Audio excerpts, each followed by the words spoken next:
Hey guys, what's going on? Marksman here, and in today's video I am going to show you some really cool arrangement tips that you can use to really bring some life into your production, hook the listener, and take them on a journey. So it's not just a boring loop going over and over again. We want to take your listeners on a journey and have them absolutely hooked all the way through the song, so they listen to it again and again and even discover little details in the track which they may have never noticed before on the third, fourth, fifth, sixth, 100th time they've listened to it. And in order to do this, I'm going to break down one of my upcoming releases, which might have already been released depending on when you're watching this, but it's a track called Late Night Thoughts. It's a collaboration with Inessa Kuz, who's incredible. But anyway, without further ado, let's jump into the video. Oh yeah, and please do remember to like and subscribe. Really helps me out to keep making amazing videos for you guys. Okay, so here we are in Ableton, and here is the project file. Let's have a listen to what we got. Usual thing for me, gravity of hopes, weightless in a dream, we could pretend, count on what it seems, late night thoughts, slipping into dreams.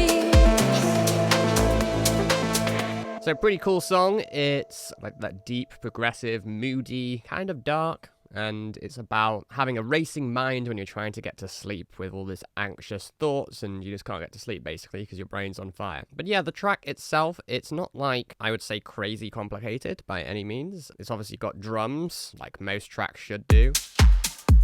It's got two bass lines. You know I'm a fan of both bass lines, so we've got like a continuous one and a stab bass sound as well. It's got like a nice echo on this one, just to fill out the space a little bit. Nothing too particularly crazy going on.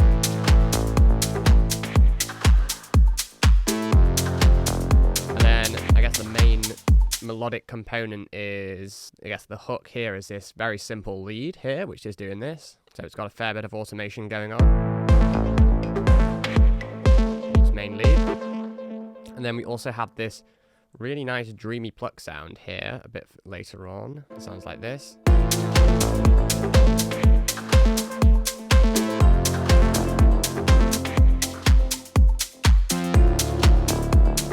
I really like the sound of. To be honest, I'm not entirely sure where that came from, because that was Inessa and she sent that to me. Then we also have this kind of haunting pluck melody in the background, which is quite cool. Very noisy. But like mid-scooped a little bit. And then we have a couple of pads. Again, not doing anything super complicated, just following the chord progression. And I think they're just playing power chords. Yeah, so the first and the fifth. So this is what they sound like.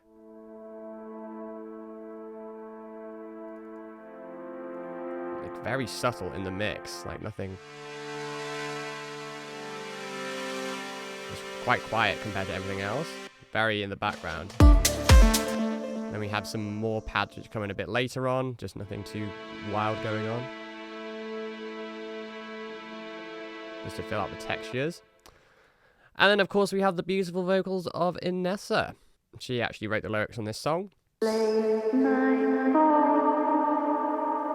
So yeah, and then of course we've got some effects going on, which I will dive into a bit later because there's some quite interesting stuff going on here, which I want to show you in this video, which is the purpose of it. We're going to talk about arrangement techniques you can use. That's going to be one of them, so stay along till the end because it's going to be gold. So anyway, that's the track in a nutshell. So let's talk about how I made the track interesting over time in terms of the arrangement. So because this is a collaboration project, it was a little bit different to how I would usually do things, because Inessa basically sent me the track idea where it was already structured, and then I came in and they maybe deleted some stuff that I didn't think was necessary, added a few things in here or there, but the idea was already there, so it was already mostly structured.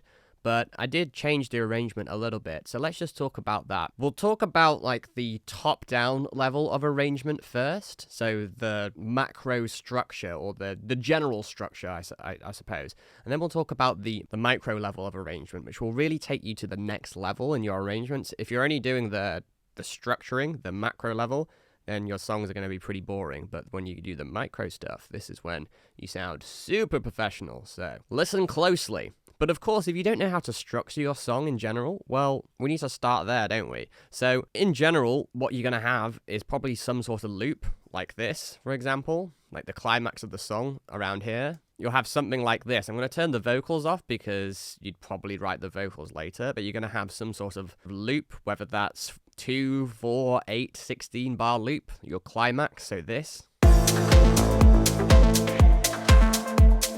Right? You're like, okay, cool, I've got the main idea of my song, but how did I get here? Okay? What happens before? What happens after? Well, if this is the climax, this is probably going to be a bit later on in the song, depending on what kind of style you make. I make quite progressive stuff, as in it develops over time and takes you on a journey. So point being is this is probably going to be quite late in the song. And the song it's just under 6 minutes, and this is about 4 minutes in. So 2/3 of the way through where all the action's happening. So how do we get here?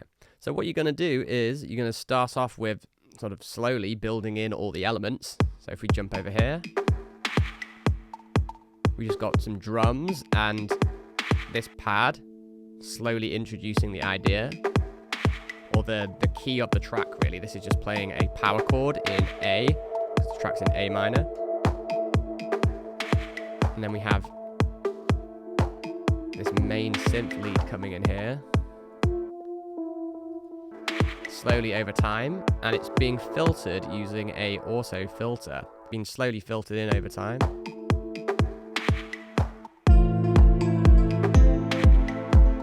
And then around the 30-second mark, the bass is going to come in.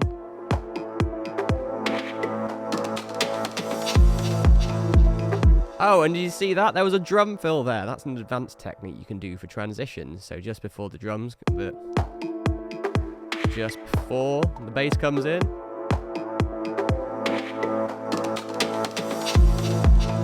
Boom. So on the topic of drum fills, a lot of people neglect their drums, and yes, I'm going to do a full video on drums at some point. Think about it as if you're trying to mimic a real drummer, okay? So I am a real drummer. I'm a real drummer, yeah? I'm not a fake. You might have seen by the drum kit behind me, I used to play drums in a metal band, and if you ask me to play this same beat here, probably every 4 or 8 bars, I'm going to also put in a drum fill, because that's how you connect sections in most songs, is with a drum fill. You do a drum fill into the next part, the next verse, the next chorus, or whatever. So adding this into your electronic compositions can really help any sort of transition, make it a little bit more interesting towards the end of a 8 bar or a 16 bar loop. So here, for example.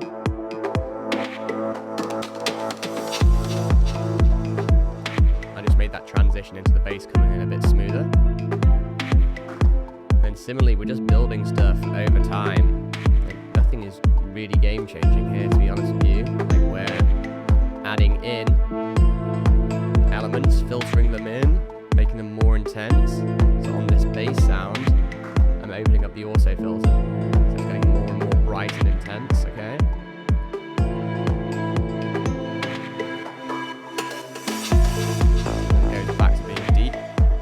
And I've introduced a new idea, that noisy pluck here. But you might notice it's a bit of a stripped back version of the main version over here. Because what I tend to do in my songs generally, and I generally tend to follow 3 or 4 specific arrangement styles. And this one here is a classic one I do, where I'll introduce the idea in what's called monotonic form. So over here we have a chord progression, right? This goes...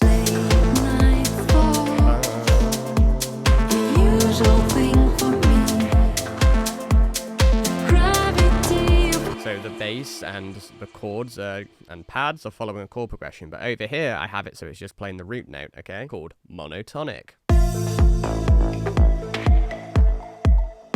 And then because of that, I've stripped back some of the harmonies in this noisy pluck sound, which is quite interesting. And also, yeah, the bass is just one step. And then this is when I introduce the vocals for the first time. It is a vocal track.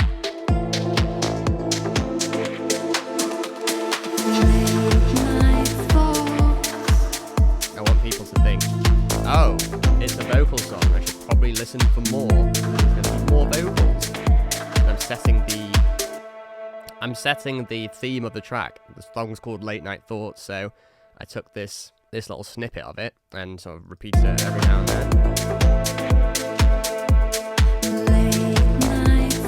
It's still quite a stripped back version of the composition so far. And then around this part is where this main lead comes in for the first time. Starting to break down. Drums are fading away. Drawing attention to this new sound which is coming in while everything else is filtering out.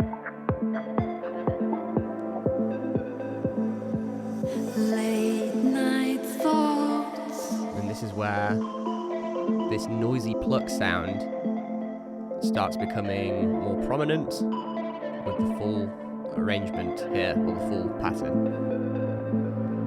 We introduced the chord progression during the breakdown. The bass is super filtered out, taking the energy from being high energy over here during the drop section to low energy, and then building that energy back up by introducing parts, filtering them in. The verse happens with Vanessa, of course. Filtering in, more and more energy is coming up.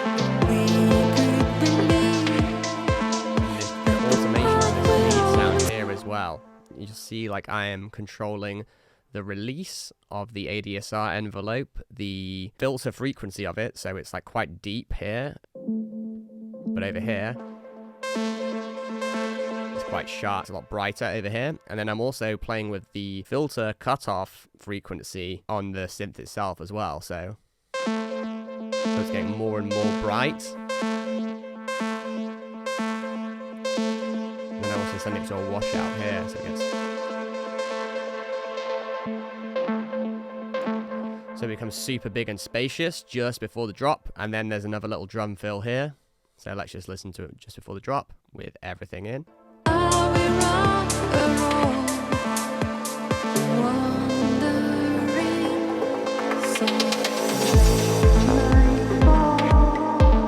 So I make that drop hit extra hard. Everything's building up here. Energy's coming, and then there's a slight release of tension here where all the drums drop out, and most of the other parts do as well. So it's just the lead line and the final phrase of the vocals just being emphasized. So drum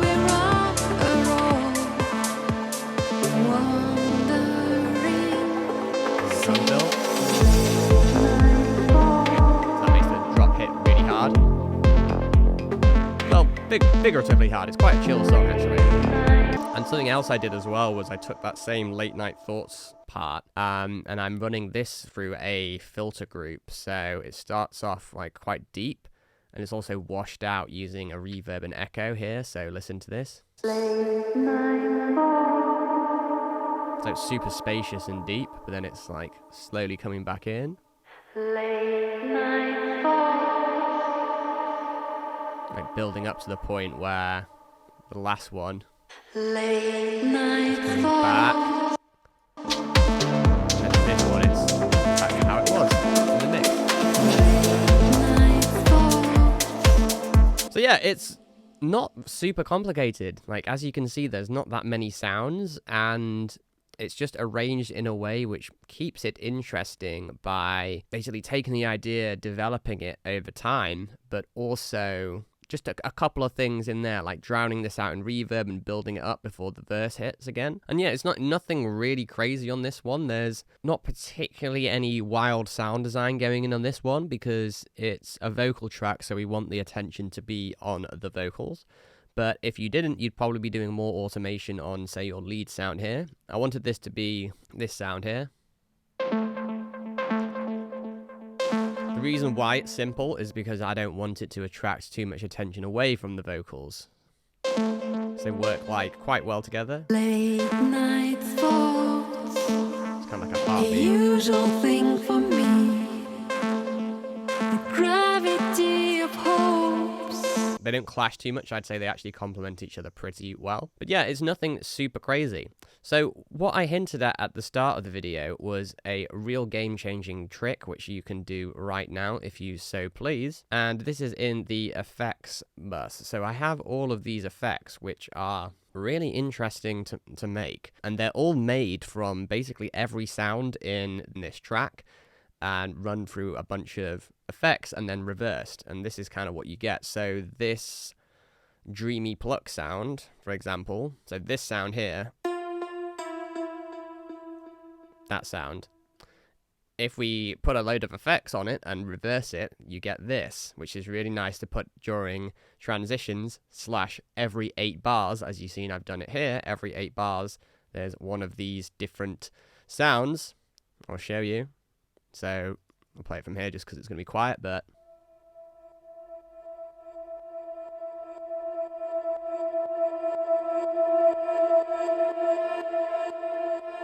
super chilling. And then that's also playing at the same time with this stab because it's just for the drop. I wanted to be a bit more emphasized, but just listen to them both together.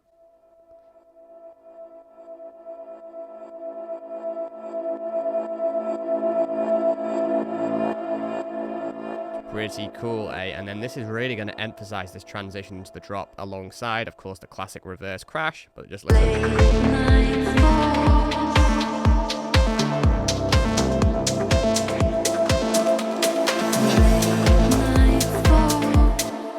So, in combination of the drum fill that I've got here, the reverse crash, and then this, that's signaling that something big is going to happen or something's about to change. But I also just throw this in every 8 bars.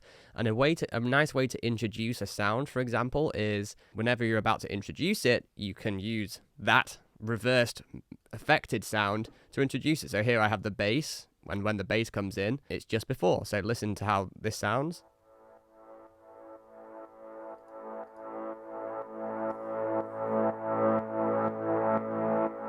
Sounds quite cool, but when that, in context of the bass coming in, it sounds like this.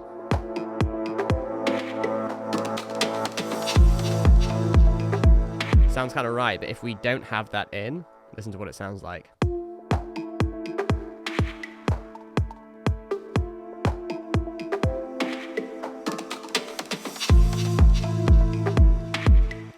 It's subtle, but it just smooths that bass transition in so much more, because otherwise the bass is quite abrupt, and yeah, it's not the end of the world, it coming in surprisingly, but this is basically guiding the listener in the right direction, that something big is about to happen. Oh look, there's the bass coming in, cool. It's not really as much of a surprise, but it's still cool when it does come in, if that makes sense. So that's something you can do. So you're probably thinking, how did I make those sounds, right? Well, I have a little chain here. This is the simplified version, because basically the simple version is you run it through a big reverb and a delay. And I've got the delay set to like a moderate feedback, 50% wet and dry, and the left and right are different. So every quarter note and every 16th notes on. So it's an interesting ping pong vibe. But I have a slightly longer version of that. So what I would do is I press, say, let's just create some new ones from scratch, just to show you how to do it. RS basically means resampling. So I can create another track here, arm it, click here, go to resampling, and then this means that if I press record, this is going to resample everything that is playing at that time. So if I just press record now, this is going to record the entire song.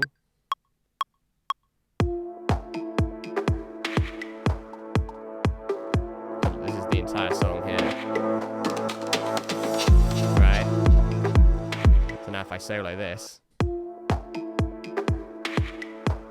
So what you can do is use resampling to record little parts that you want to, like, you know, run through effects or something. So let's do exactly that. So what I would do is on this group here, so this is basically just everything grouped together on the mix bus, I would take my resampling chain, and I've already got it saved here, so I'll just drag and drop it in. It's a little bit more complex than just the delay and reverb, but you know, delay and reverb will also work well. I'll explain everything here. So basically you'll just solo something, Let's maybe take the bass sound, for example, and let's look at the effects that we have here. So the first thing I do is turn it down, because all of these effects can turn up the volume quite substantially. I run it through a corpus. This is a really, really underrated effect from Ableton. It basically, you have different mediums, I would call them, or containers or things that you can run resonant sounds through. You can run a signal through some sort of medium, and this is what it would sound like. You can either run it through pipes, tubes, plates, membranes, all sorts of interesting things, strings, marimbas, beams. It's really interesting effects, and there's a lot of complicated things on them, but basically the things you want to look for mostly are the decay, the radius, and the tuning. So this song is in A minor, so I would probably tune this to an A or an E, because that's the first and fifth. For example, let's go A2 here and get it as close to, A2 as possible. Doesn't matter if there's a couple cents. The cents mean how close it is. There's 100 cents per semitone. So if it's like 3 or 4 off, doesn't really matter too much. I've got the dry wet at about 50%. So now listen to the bass when I run it through this corpus. I'll just turn all the other effects off. But listen to how wild this sounds.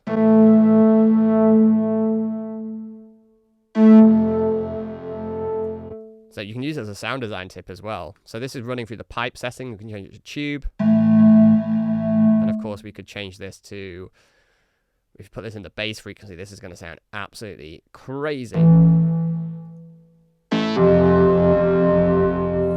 Gosh, through the pipe. Without it sounds like this. Sounds wild, eh?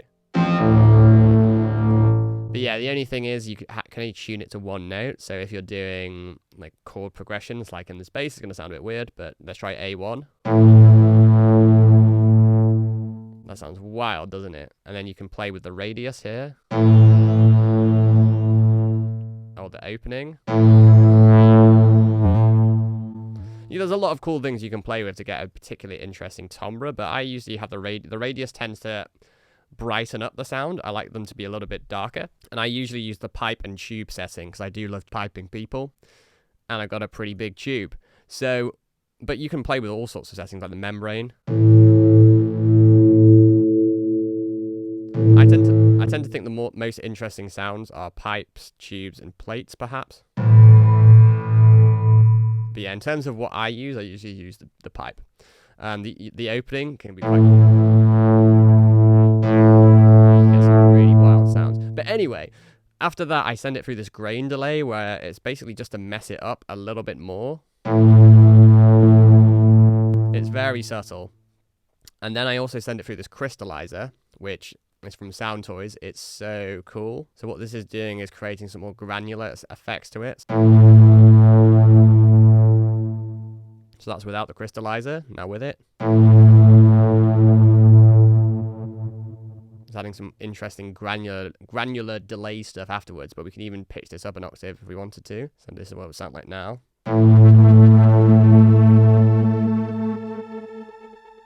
You can create your resampling chain as wild as you want. I then run it through a reverb, so a pretty big reverb. Give it more space and a nice tail, and then I run it through a delay. So usually people would say, shouldn't you put a delay before a reverb? Well, you don't necessarily have to. I'm now delaying the reverb signal, so that's quite a cool effect. It will make an interesting difference if you run this before or after the reverb, but I've decided to go after, and now this is what it sounds like, so listen.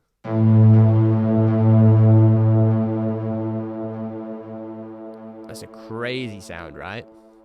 So then what I do is, let's arm this track and just record this. And here's our sound. And I wait for it to ring out until it's roughly around 0 or about 8 bars long, because that's perfect. There we go, that'll do. Just trim that a little bit. Boom, 8 bars long. And then what I'll do is I'll just call this bass resample. Then I can duplicate this and maybe come up with some slightly different settings to run it through in the corpus. The sound comes mostly from the corpus, so let's maybe pitch this up an octave or something, and maybe put it through the tube setting. So that's quite cool. We then record that.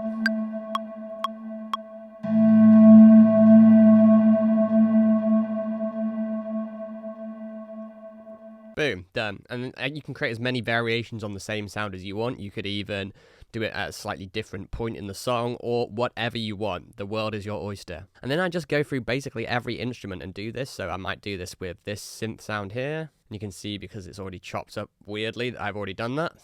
But I'll just show you again. So I just do that exact same thing, just duplicate this, resample, then let's just record.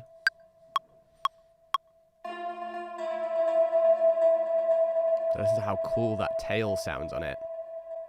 It's like ghostly. There we go. And then I just repeat this process using different settings on the corpus. I could even play around with the corpus as I'm recording it. You can really go super deep into this, but basically once you've got all of these, what I do is just highlight them all and press R. That reverses them, and then you're left with this. And then what I do is I just delete everything except for the reverb and the echo, and then I'll group these together, for example, like so, and then these will be our new resamples. And I'll just drag and drop this on, take it off the master channel, of course, and drag and drop it on. There it is. And now listen to this sound reverse. So this was the bass one, but also with the effects at the end.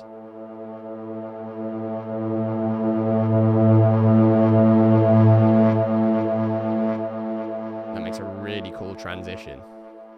And then you might want to sidechain this to the kick as well, just so it doesn't cause too much issue. So I usually do that on the group. So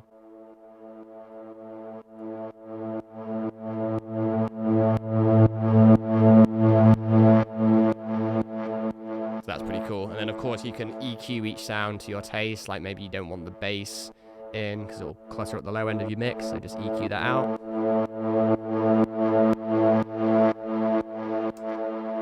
So there you go, that's one of my secret techniques that I don't teach everybody, but now you know. And yeah, you just do this and place these kind of to taste where you think they work well throughout the song. And without them, I mean, I'm not going to play you the full song with and without them, but point being is it just makes the transitions so much more interesting. So let's listen to the final drop without these effects. So there's two of them going on at the same time. So this is with them.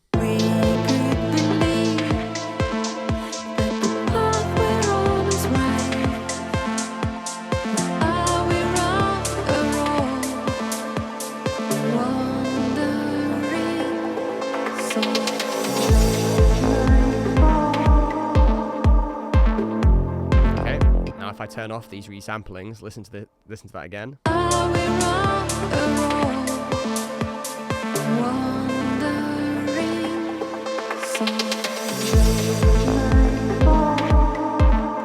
It's just not as smooth, there's not that kind of sense of transition or anticipation. So that's a really good thing you can do right there, is create these resample loops. And you might be thinking, well, doesn't that take ages? And yeah, it does. It takes quite a bit of time to do it, but it's worth it. The key to arrangement is putting in these little details and things like that, like these little drum fills like there, and drum fills throughout the track, these little sweeps here, these reverse effects, automating the sounds in your arrangement. And yeah, it does take a long time to do all of this, but with production, the more you put in, the more that you get out of it. And the more people are going to enjoy your music if you thought about the little details rather than just stitching loops together and thinking that that's done. It's not done. There's so much more to do. I hope that helped. I guess that just about does it. There's so much more to arrangement than just that. I hope that little technique will really help you guys out. So guys, that just about does it for the video. Hope you learned something new about arrangement, and I hope you enjoyed the song. It's going to be out on the 20th of February. So check that out. It's going to be out on the 20th of February 2023. So if you're watching this video before then please do pre-save it via the link in the description. If you're watching it after, then go check the song out and support it. It'll be awesome. So one thing I'd like to share as well is I run a free producers group on Facebook. It's a private community where I share lots of amazing resources, including these YouTube videos, but much more than that as well. And every Thursday at 5 p.m. UK time, I do a live track feedback call. So if you've been working on any music and want me to listen to it live and give you my constructive criticism and tell you how you can make it better, then join the community and submit me your music. We do it every week, Thursday at 5 p.m. We also run competitions, giveaways, all sorts of fun stuff. So the link is in the pinned comment below and also in the description. So see you in that group. It's really, really useful. There's some great like-minded producers in there and a lot of cool stuff. What should I do a video on next? Comment below what you're struggling with in music production and I'll help you out with a new video. Please don't forget to like and subscribe, and I'll see you in the next one. Take care.